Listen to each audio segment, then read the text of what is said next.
पहले गलती से म्यूटेड रह गया था, सॉरी, मैंने अनम्यूट कर रहा हूँ। डेप्रिसिएशन में दोबारा एक्सप्लेन कर रहा हूँ।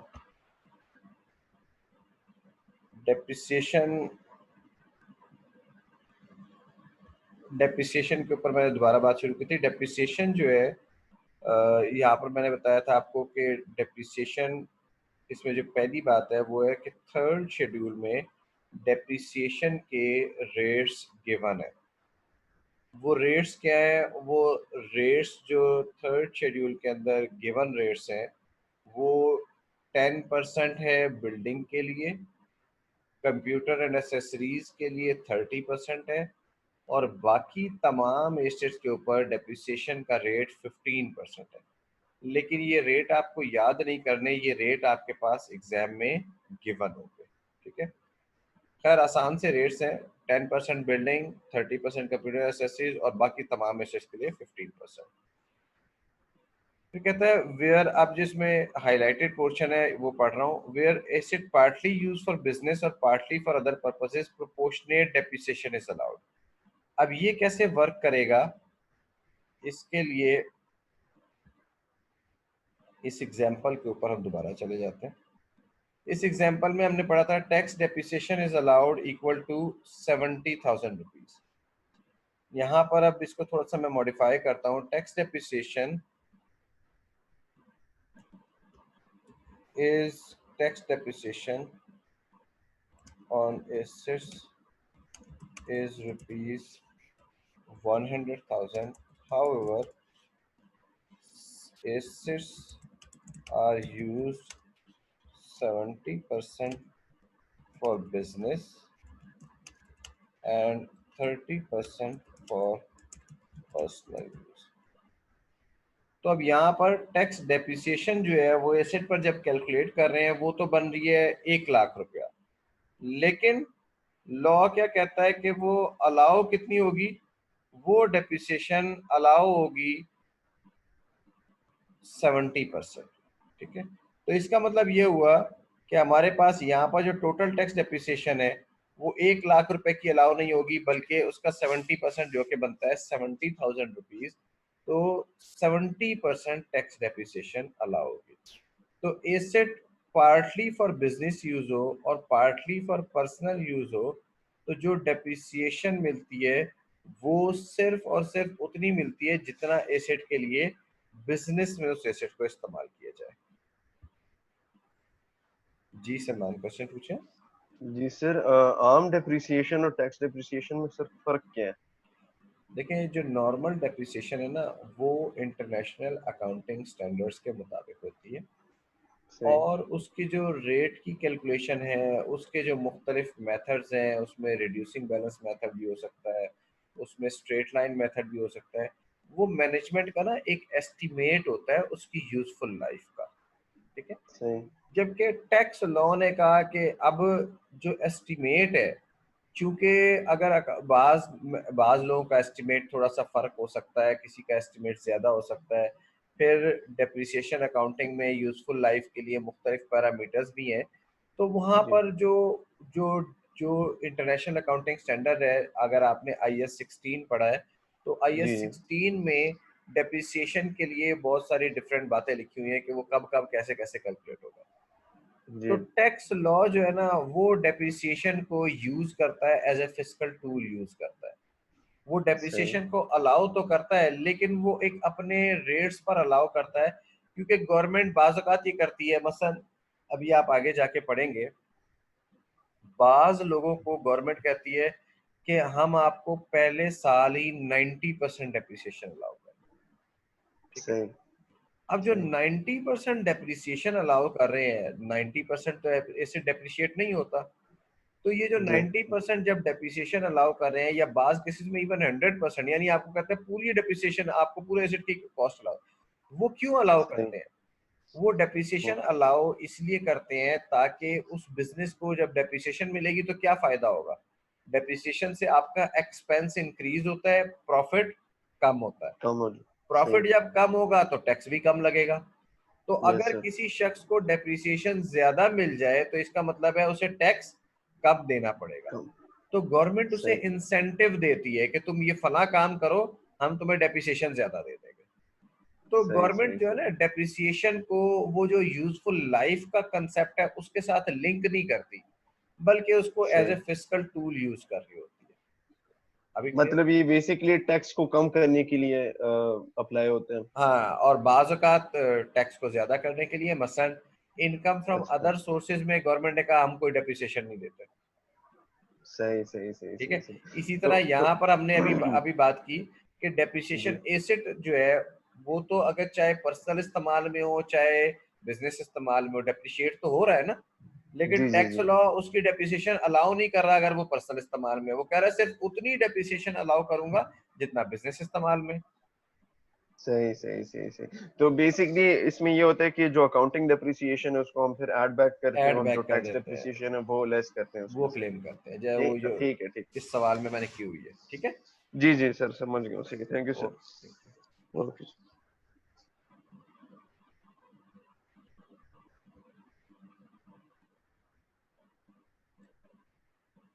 अच्छा जी, going back to the topic. तो डेप्रिसिएशन, अच्छा जी, तो वो कहता है डेप्रिसिएशन पार्टली फॉर बिजनेस हो तो पार्टली फॉर अदर पर्पज हो तो प्रोपोर्शनेट डेप्रिसिएशन अलाउ होती है। फिर कहता है also note that no depreciation is allowed in the year of disposal. अच्छा, टैक्स लॉ का कानून है वो ये कहता है कि डेप्रिसिएशन अगर आपने एसेट को खरीदा है, अगर आपने एसेट को जिस साल में खरीदा है उस साल में फुल ईयर डेप्रिसिएशन मिलती है, और जब आप उस एसेट को बेचने जाएंगे तो कोई डेप्रिसिएशन उस साल में नहीं मिलेगी। मसलन अगर आप एक एसेट खरीदते हैं टैक्स ईयर 2014 में, तो पूरे साल की डेप्रिसिएशन 10%, 15% या 30% के रेट पे उसकी मिल जाएगी। लेकिन जब आप उसे बेचते हैं ऐसे टैक्स ईयर 2020 में, तो उसके ऊपर कोई डेप्रिसिएशन भी अलाउ नहीं होगी। ठीक है। अच्छा, यहाँ पर एक और इम्पोर्टेंट कंसेप्ट है, वो है रिटर्न डाउन वैल्यू का। ठीक है।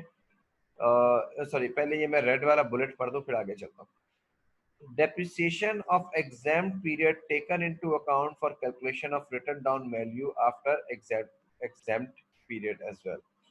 यानी अगर आपकी इनकम एग्जाम फ्रॉम टैक्स है तो फिर आपको वैसे तो डेप्रिसिएशन की जरूरत नहीं है, क्योंकि अगर इनकम एग्जाम है तो जाहिर सी बात है कोई एक्सपेंसेस क्लेम करने की भी जरूरत नहीं है।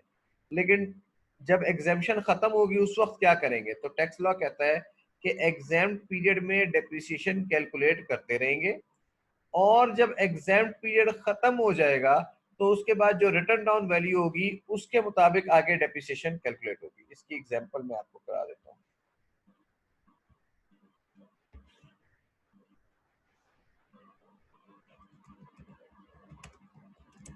एग्जाम पीरियड डेप्रिसिएशन से इनकम एग्जाम्ड for 2016, 2017 and 2018। ठीक है। एसेट परचेज्ड, या मैं इसको कहता हूँ building purchase in tax year 2016 for 10। अब क्या होगा, अब एग्जाम्ड डेप्रिसिएशन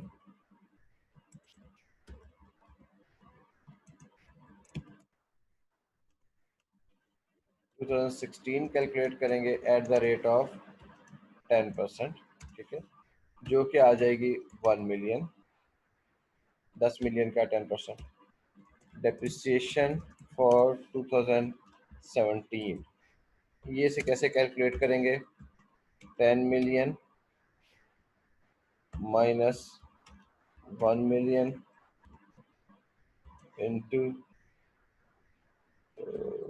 इंटू 10%, तो ये आ जाएगी 9 लाख रुपए। Depreciation for 2018, 10 million minus 1 million minus 9 lakh रुपए इंटू 10%, ये आ जाएगी 8,10,000 रुपये। तो रिटर्न ऑन वैल्यू फॉर 2019 जब एग्जामिशन खत्म हो चुकी है वो कितनी होगी? 10 million minus 1 million minus 9 lakh रुपए माइनस 8,10,000 रुपये।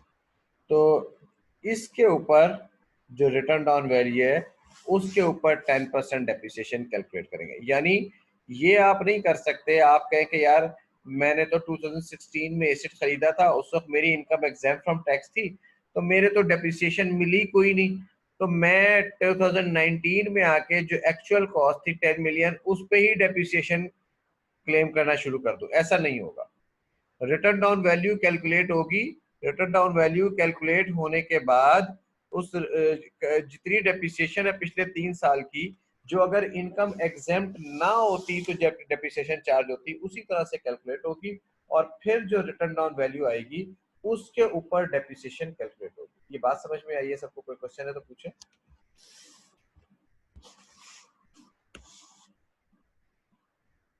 कोई क्वेश्चन नहीं है? ओके। अच्छा जी, उसके बाद return down value. Return down value calculate कैसे करते हैं? ठीक है, रिटर्न डाउन वैल्यू कैलकुलेट करने के लिए ये अभी जैसे मैंने एक एग्जांपल अभी आपको करके दिखाई है, तो रिटर्न डाउन वैल्यू कैलकुलेट करते हैं, डेप्रिसिएशन माइनस करते हैं, एसेट्स की जो भी कॉस्ट है उसमें से डेप्रिसिएशन माइनस कर देते हैं। ठीक है, तो ये तो, लेकिन ये तो है नॉर्मल डेप्रिसिएशन। लॉ में एक और भी डेप्रिसिएशन है। रूहा, मुझे आपका क्वेश्चन समझ नहीं आया, आप क्या पूछना चाहते हैं?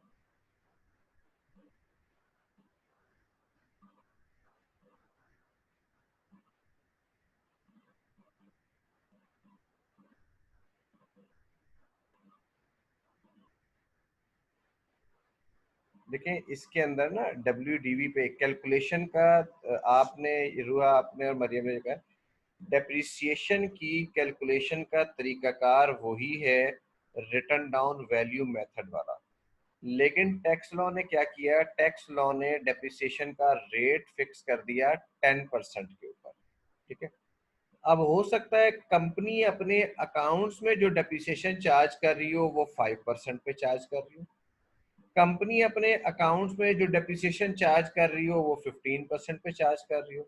तो तरीकाकार वही है, रिड्यूसिंग बैलेंस मेथड ही है, लेकिन से रेट का फर्क है। इसके अलावा एक डिफरेंस और भी है, वो भी अभी मैं एक्सप्लेन करता हूँ। जी मरियम, क्वेश्चन पूछे। सर ये जो हमारे पास हम लोगों ने WDV 8 मिलियन 1 लाख जो हम लोगों ने डेप्रिसिएशन ली है 10,000 की, 10% की 8,10,000 जो है, सर ये जो हम लोग 2018 में टैक्स डेप्रिसिएशन क्लेम करेंगे ये अमाउंट क्लेम करेंगे? बिल्कुल ऐसे ही है, लेकिन 2018 में तो इनकम एग्जेम्प्ट फ्रॉम टैक्स है ना, तो एक्चुअल क्लेम तो कुछ भी नहीं होगा ना। जब इनकम एग्जेम्प्ट है तो एक्सपेंस का तो क्लेम कोई बनता ही नहीं है ना। Yes sir.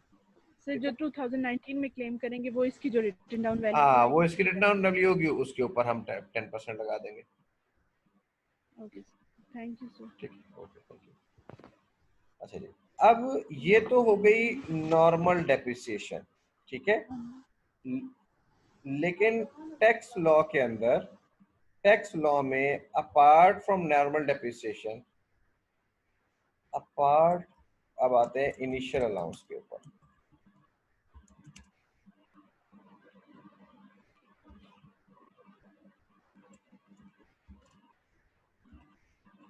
टैक्स लॉ में एक नॉर्मल डेप्रिसिएशन के साथ इनिशियल अलाउंस भी अलाउ होता है। ठीक है, इनिशियल अलाउंस ये किस पर अलाउ होता है? On plant and machinery.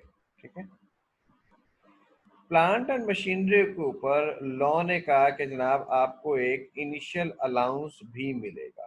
ठीक? अच्छा, इनिशियल अलाउंस जो मिलेगा, तो अब क्या होगा? पहले जब आप डेप्रिसिएशन कैलकुलेट करेंगे तो written down value is equal to cost less initial allowance. तो रिटर्न डाउन वैल्यू कैसे कैलकुलेट करेंगे? कॉस्ट और उसमें से इनिशियल अलाउंस माइनस करेंगे, then on remaining amount we calculate normal depreciation. ये किस तरह से होगा? फॉर एग्जाम्पल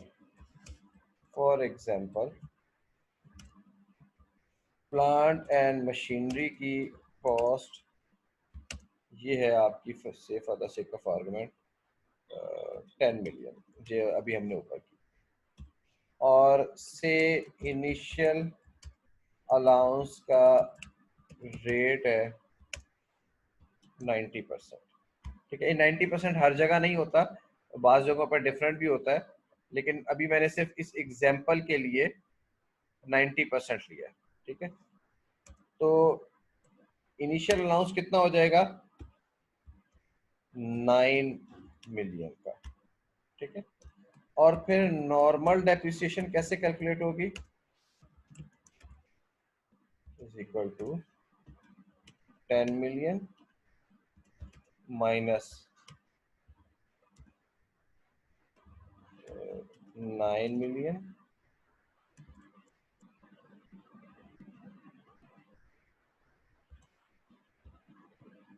मल्टीप्लाई बाय इस पे रेट होता है 15% का, 15%।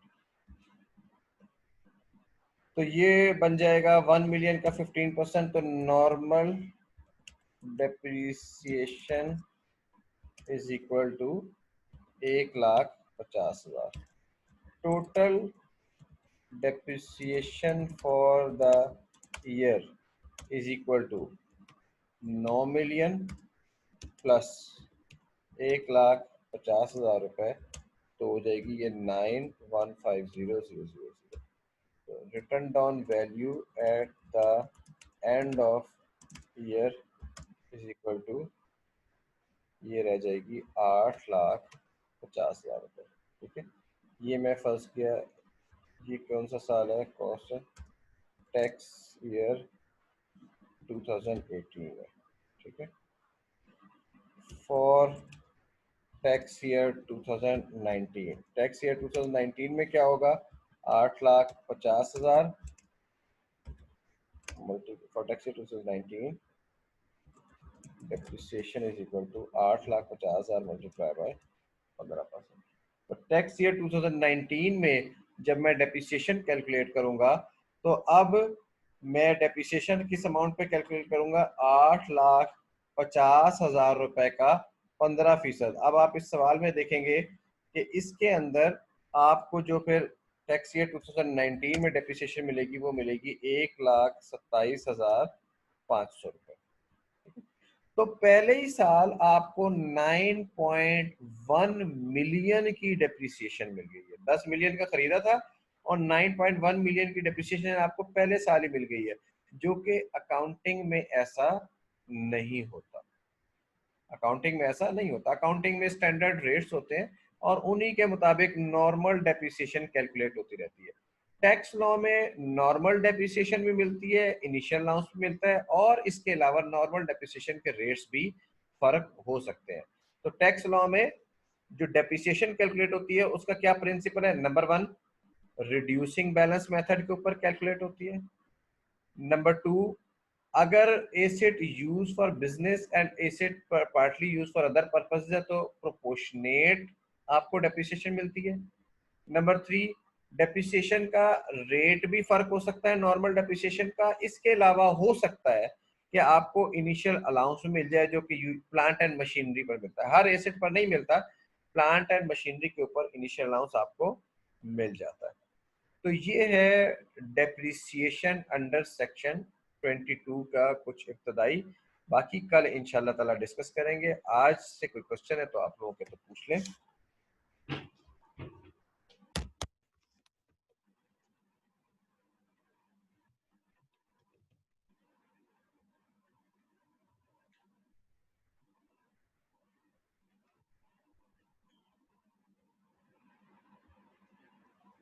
जी, क्वेश्चन पूछें। सर ये इस क्वेश्चन में जो ये अलाउंस है, जो ये किस चीज के लिए है सर? समझ नहीं ये है सर, ये इनिशियल अलाउंस की। अलाउंस है, ये भी ये एक स्पेशल डेप्रिसिएशन है, आप समझे, जो मिलती है। ठीक है, अभी इसको जी फर्दर डिटेल से हमने ये डेप्रिसिएशन कब मिलती है, क्यों मिलती है, ये अभी अपने आगे जाकर डिस्कस करना है। लेकिन तो अभी आपको जी फर्क एक्सप्लेन करने के लिए कि नॉर्मल डेप्रिसिएशन में और टैक्स डेप्रिसिएशन में क्या फर्क होता है, मैंने आपको ये इनिशियल अलाउंस यहाँ पर कैलकुलेट किया। सही। तो डेप्रिसिएशन फॉर द ईयर में सर ये 9 मिलियन भी ऐड करेंगे जो अलाउंस है? हाँ जी, डेप्रिसिएशन फॉर द ईयर मैंने इसी देखे ना, नॉर्मल कैलकुलेट किए ये 9.1 मिलियन। अच्छा, चलिए सही है, ठीक ठीक है सर, समझ गया। Thank you sir.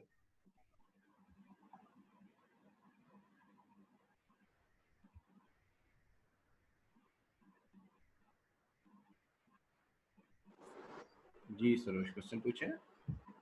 सर हम इसको नॉर्मल डेप्रिसिएशन क्यों कंसिडर कर रहे हैं, इसके अलावा भी कोई होती है? ये अभी सवाल में मैंने लिखी है ना, इनिशियल अलाउंस। ये नॉर्मल डेप्रिसिएशन तो नहीं है, इनिशियल अलाउंस। दो सही, डेप्रिसिएशन लॉ में अलाउ है, एक इनिशियल अलाउंस और एक फिर नॉर्मल डेप्रिसिएशन। ठीक है। और sir income from other sources के अंदर जो है उसने बुक में लिखा हुआ है कि एनी एन्युटी और पेंशन, और उसके बाद लिखा हुआ है कि any amount received by person from approved income payment plan. तो सर ये दोनों तो सैलरी इनकम का पार्ट नहीं होते? देखिए, सैलरी इनकम का पार्ट उस वक्त होता है जब एम्प्लॉयर से वसूल करते हैं। ठीक है, बाज़ औक़ात आपको याद होगा, मैंने आपको बताया था कि हमने पढ़ा था कि ये पेंशन की वॉलंटरी पेंशन की स्कीम्स भी होती हैं। तो वॉलंटरी पेंशन जो है वो तो एम्प्लॉयर से नहीं आ रही होगी ना, जब एम्प्लॉयर से नहीं आ रही होगी तो सैलरी भी नहीं होगी। ठीक है। और सर वो जो आपने WWF वाली बताया था सर 2%, सर वो 2% किस चीज़ का था? प्रॉफिट का। ठीक है, प्रॉफिट का। तो सर 2% प्रॉफिट का इज लाइक एक्सपेंस आउट होगा या क्या? हाँ, अकाउंट्स में तो वो एक्सपेंस रिकॉर्ड होता है, लेकिन और टैक्स लॉ में भी एज एन एक्सपेंस अलाउ होता है। लेकिन वो कैलकुलेशन आपको करने की जरूरत नहीं है, वो मैंने सिर्फ नॉलेज के लिए बताया था। लॉ में तो जब आपके पास क्वेश्चन आएगा तो स्ट्रेट अवे वो बता देगा कि WWF एंटिटी ने इतना लिया हुआ है प्रॉफिट एंड लॉस। ठीक है, सही है। ओके,